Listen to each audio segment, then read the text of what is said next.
ನಮಸ್ಕಾರ ಎಲ್ಲರಿಗೂ. ನಾನು ನಿಮ್ಮ ಕಿಡ್ನಿ ಡಾಕ್ಟರ್ ಸಿದ್ದರಾಮ್ ಕಮತೆ, ಹುಬ್ಬಳ್ಳಿಯಿಂದ. ಸೊ ಇವತ್ತಿನ ವಿಷಯ ಉಪ್ಪು, ಸಾಲ್ಟ್. ಇಲ್ಲೇ ನೋಡ್ತಿರ್ಬೋದು, I am on a salt satyagraha. ಗಾಂಧೀಜಿಯವರು 1930ರಲ್ಲಿ ದಂಡಿ ಯಾತ್ರೆಯಲ್ಲಿ ಮಾಡಿದ್ದ ಸಾಲ್ಟ್ ಟ್ಯಾಕ್ಸ್ ಬಗ್ಗೆ ನಾವು ಮಾತಾಡ್ತಾ ಇಲ್ಲ.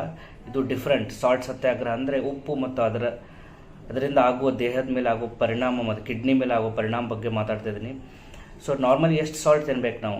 5 to 6 grams ಪರ್ ಡೇ, ಅಂದರೆ at least 1 teaspoon of salt per day ಅಷ್ಟೇ ತಿನ್ನಬೇಕು. ಈ ಸಾಲ್ಟ್ ಹೆಚ್ಚಿಗೆ ತಿಂದರೆ ಏನಾಗುತ್ತೆ? ಹೆಚ್ಚಿಗೆ ತಿಂದರೆ ಡೈರೆಕ್ಟ್ ಬ್ಲಡ್ ಪ್ರೆಷರ್ ಜಾಸ್ತಿ ಆಗುತ್ತೆ, ಆಮೇಲೆ ಕಿಡ್ನಿ ಫೇಲ್ಯೂರ್ ಆಗಿ ಡಯಾಲಿಸಿಸ್ ಹೋಗೋ ಚಾನ್ಸಸ್ ಇರುತ್ತೆ. ಸೊ ಇವು ಹೆಂಗೆ ರೆಡ್ಯೂಸ್ ಮಾಡ್ಕೋಬೋದು ಸಾಲ್ಟ್ ಇಂಟೇಕ್ನ? ಮನೆಯಲ್ಲೇ ಮಾಡಿದ್ದ ಅಡುಗೆ ಅಂದರೆ ಫ್ರೆಶ್ಲಿ ಪ್ರಿಪೇರ್ಡ್ ಹೋಮ್ ಫುಡ್ ತಿನ್ನಬೇಕು. ಆಮೇಲೆ outside food, junk foods, bakery items ಅವನ್ನೆಲ್ಲ ಅವಾಯ್ಡ್ ಮಾಡಬೇಕು. ಆಮೇಲೆ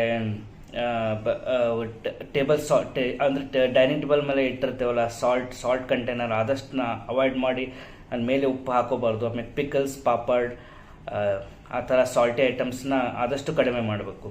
ಮತ್ತು ಇದಿರಲಾರ್ದೆ ಅಡುಗೆನ ಹೆಂಗೆ ರುಚಿ ಮಾಡ್ಬೋದು ಅಂತಂದರೆ, ಯು ಕ್ಯಾನ್ ಆ್ಯಡ್ ಗಾರ್ಲಿಕ್, ಆಮೇಲೆ ವಿನೆಗಾರ್, ಆಮೇಲೆ ಮತ್ತು ಮೆಣಸು, ಗ್ರೀನ್ ಚಿಲ್ಲಿ, ಇವನ್ನೆಲ್ಲ ಮಾಡಿ ನೀವು ಅಡುಗೆನ ರುಚಿಕರ ಮಾಡ್ಬೋದು.